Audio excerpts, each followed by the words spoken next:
As the saying goes, the proof of the pudding comes with the eating. In a previous video, I gave you an overview of the Oracle Intelligence Bot custom component architecture.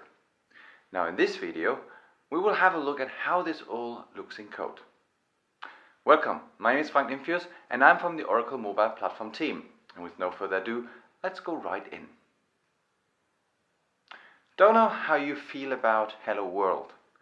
Personally, I think that's exactly the sample that we should build as our first custom component. To share my personal experience, custom component development becomes easier if based on the Oracle Mobile Cloud Enterprise custom code starter application that you can download from the Oracle Technology Network or your Oracle Intelligent Bots instance. The starter application provides a copy of the SDK, the shell, the registry file as well, and also it comes with a sample code for implementing custom component services. And because I like easy, for this video we will use that template. So here's our to-do list. First off, we need to download the Mobile Cloud Enterprise starter application, which in the interest of time for this video I already did. And then we create the Oracle Mobile Cloud Enterprise Custom API as the component service.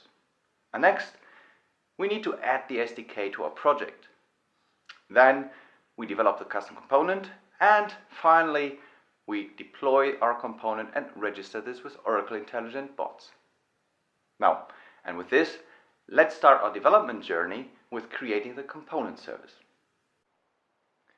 Here we are in Oracle Mobile Cloud Enterprise, and we're building a custom API because component services, as I mentioned, are just ordinary or normal custom APIs in Oracle Mobile Cloud Enterprise.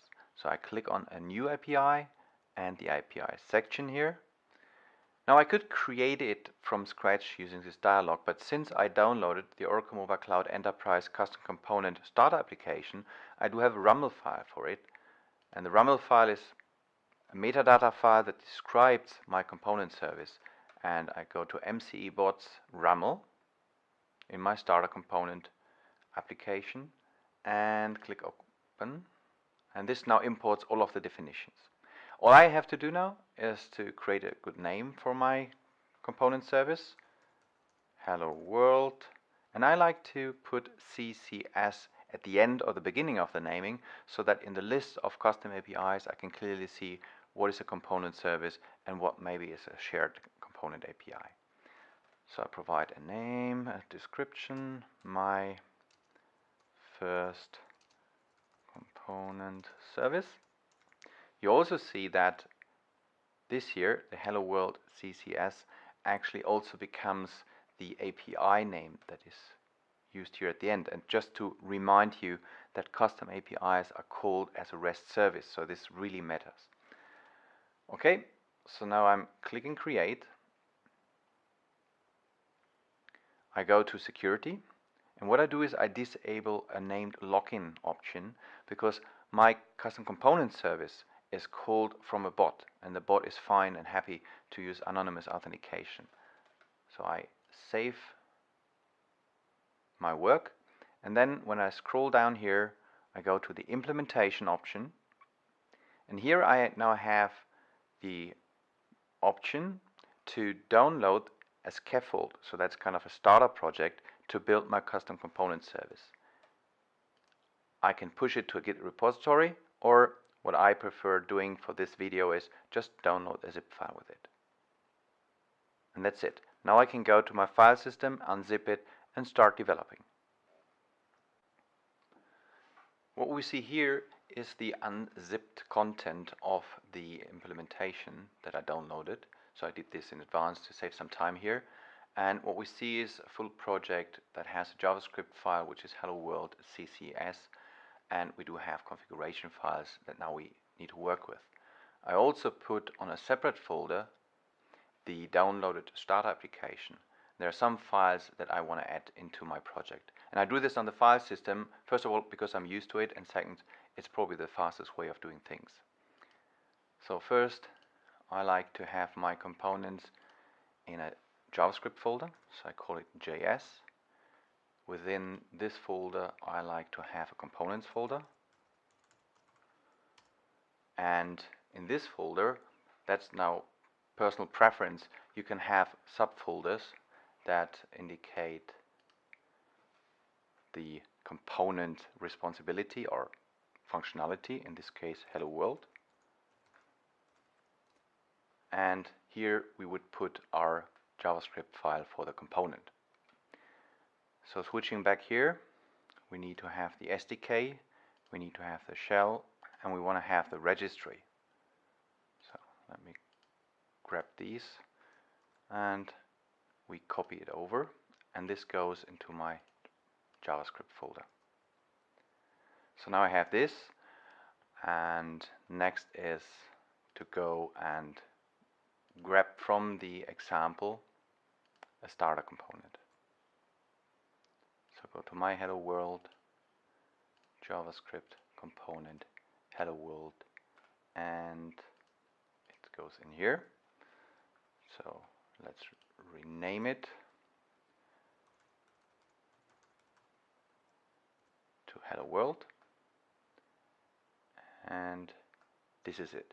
So we will need to make use out of more information in this starter package, but I'm now opening my development environment of choice, which is Atom as a JavaScript editor. You can use whatever you want and pretty much do what I will show you next.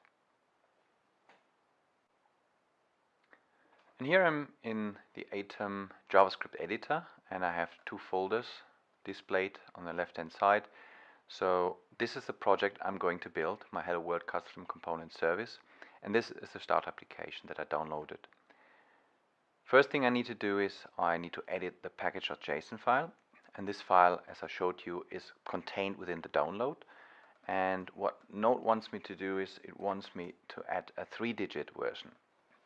Second, I need to look into the package.json file of the start application, because the SDK that comes with it has a dependency to two Node modules that I need to install, and the way to do it is copy and paste and put that into my package.json file, and I'll show you later how then you install. Next is I need to look at my custom component, and again I got a little bit of a head start, and this is the file that I copied from the start application. And to my benefit, this already is hello world. Kind of a coincidence here, but you can imagine that coding hello world is not so difficult. So what it does is it has a conversation reference to the SDK, and simply what it does is it just calls hello and then the name. So the rest here, that's what we don't need. So I delete that. I save the file. Here is the metadata section, so this is where the component introduces itself to the bot. So I rename the name because I like it to be hello world and prefix so that it has a more unique naming. I'm happy with the property, so name as a property is okay. So this is where the bot passes my name in the end to the custom component. And then the invoke is what will be called to, in the end, print the message.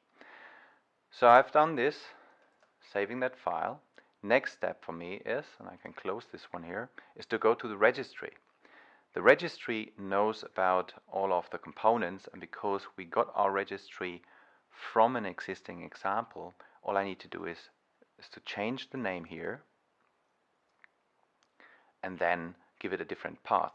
Now my component is relative to the registry file, so it's in components, hello world, and then the file name is hello world as well. So what we do is we go here and simply edit and call this components,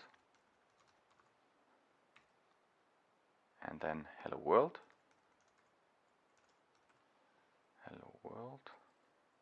and you see how this folder structure that I've chosen really simplifies to have one component service hosting multiple custom components here. So hello world, and then the name of the file is hello world as well. Hello world. Alright. Oops, not CSS, just hello world. You don't need to have the .js because that's what Node will automatically append. So what if you have a second component that is hosted? Say that you have another subfolder for a component. Then all that you actually do is you would just copy this, create a second line, copy this in, change this name and the location of the component. As easy as that. I only have one, so I undo this and again save the file. So next is that I need to look into my component service, and if I go to my package.json file, it shows some information about it. So the main definition or the main file, whenever this custom component service is called, will be hello world CCS. This is what I built, and if I click on this file, then what we see is that it has some generated code in it. This is based on the RAML file that we uploaded as a custom API. It doesn't do anything useful right now, and to be honest, the only thing that I really need is this string here, because this is the custom API reference. So I will take a copy and just temporarily put it up in here, and then I can completely forget about it. So I no longer need this. So what I can do is I can grab this here, go down here and delete. And the reason is because the example application has exactly the same file, just with a different name, which is called the MCE bots. And this code is very generic. So there's no big difference in the code other than the URI that I took a note of. So I can now take this one here, and actually I have to take it from higher because it defines a constant and then a reference to the shell. So I copy the whole custom component that comes with the start application and go to my component service here and just paste it up here. Now let me explain how it works. First of all, this is a constant and this references the URI, and this is the reason why I took a note of mine, because that's the only difference between my file and the template file. So I can copy and paste this, and then it has a require call to the shell object. So the shell object in my case actually doesn't sit within the same directory as the hello world CCS is in the JS subdirectory, so I have to put that in as well. So now it finds the shell object, and with this shell reference now it's able to respond to the GET and to the POST request coming from the bot. And these will use my custom API reference that I specified here as a constant. And that's all that we have to do, so just making sure we save all of the files. And in the next step now, we go to the terminal window, and on the terminal we will do the import of the dependent files as specified here in the package.json. So back on the file system, I opened a terminal window and navigate now to my hello world CCS folder. So I just drag this in. So this will bring me to the path. And now all I need to do to install the dependencies is to put in npm install. This now looks into the package.json file, finds the dependencies and installs the dependencies.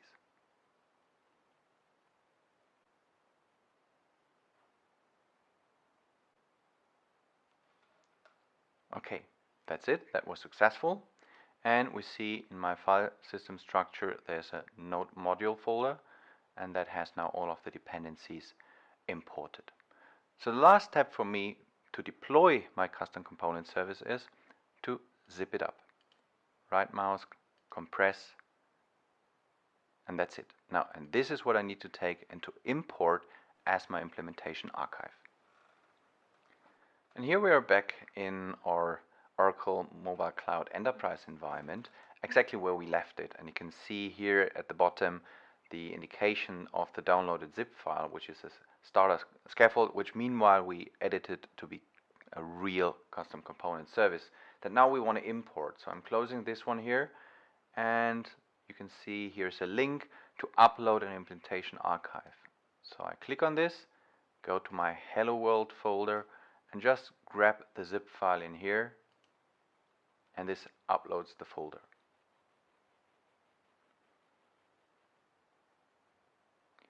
So once it's uploaded, I see the name of my component here.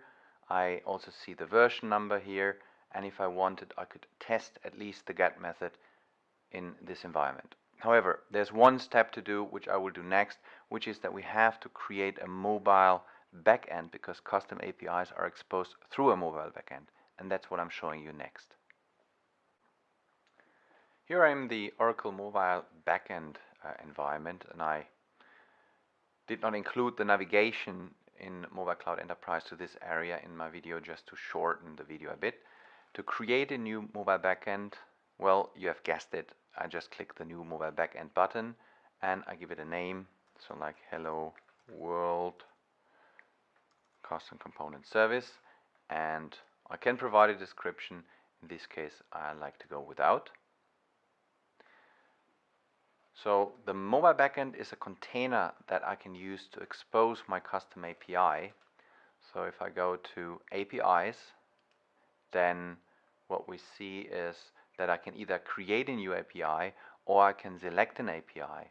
So in this case, I want to select an API, and the API name that I want to select was Hello World CC. So I just click on this and go back to my mobile backend, and now we've all set. That means we can now go to the bot and have a look on how to register the component in the Oracle Intelligent Bot. Here we are in the Oracle Intelligent Bots environment within Oracle Mobile Cloud Enterprise. I did create a Hello World bot service, and when we look into the dialog flow, we see it has a name and then a variable defined where the text input component, which sits here, actually puts the name once I provide the name. Now below, I want to place my custom component to return the greeting. And first off, what I need to do is I need to register my custom component service, and this is what I do with this little icon here. Clicking on that, creating a new service, and then giving it a name. So how about Hello World Component Service.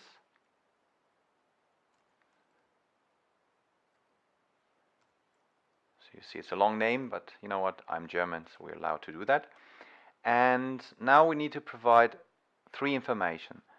2 are relevant for the authentication, and 1 is to find the custom component service. First off, I click on Use Anonymous Access because I enabled my custom API to support anonymous login.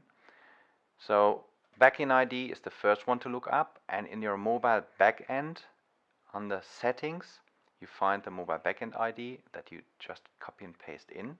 This will end up as a header parameter with a request.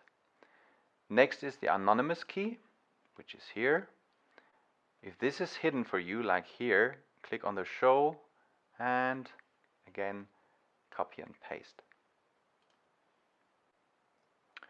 Alright, so the metadata URL. So this is the URL that actually points to the component's endpoint. So for the bot at design time to introspect the component service to learn about the hosted components. For this, we need to go to the custom API. And again, from your mobile backend, you select APIs. This shows the custom component service that you just created. You click on Edit. And then in the General section, you find the component URL. So I copy this, and now I paste it in here. But pay attention that it needs to be appended with components, because components is the endpoint. And if you're following using the template that I used for building the custom component, then it will always be components. Okay, so let's create it.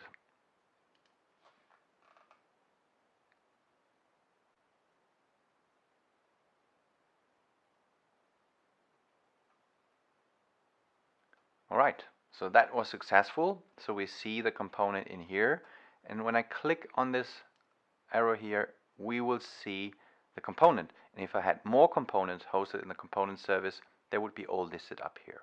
So clicking on the component shows the component name, of course, and the properties that it supports. So in this case, there's one property called name. If it would support any action string, it would be returned here as well. So I copy this one here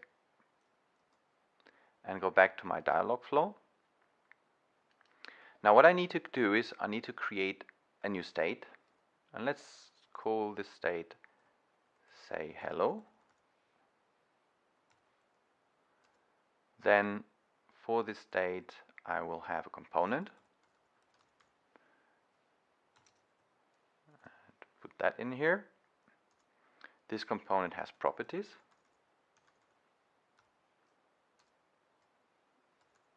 And this property is name. Then I want to transitions,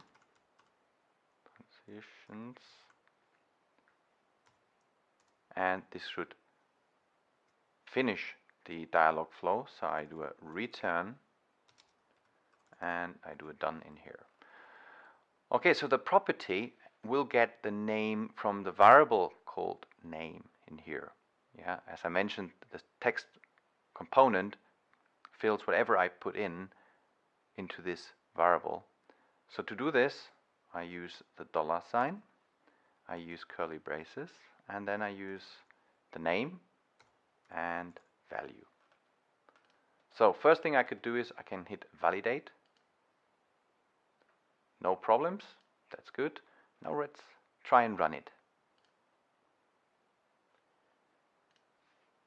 Put in hi. What's my name? Easy question. And here's the response from my custom component.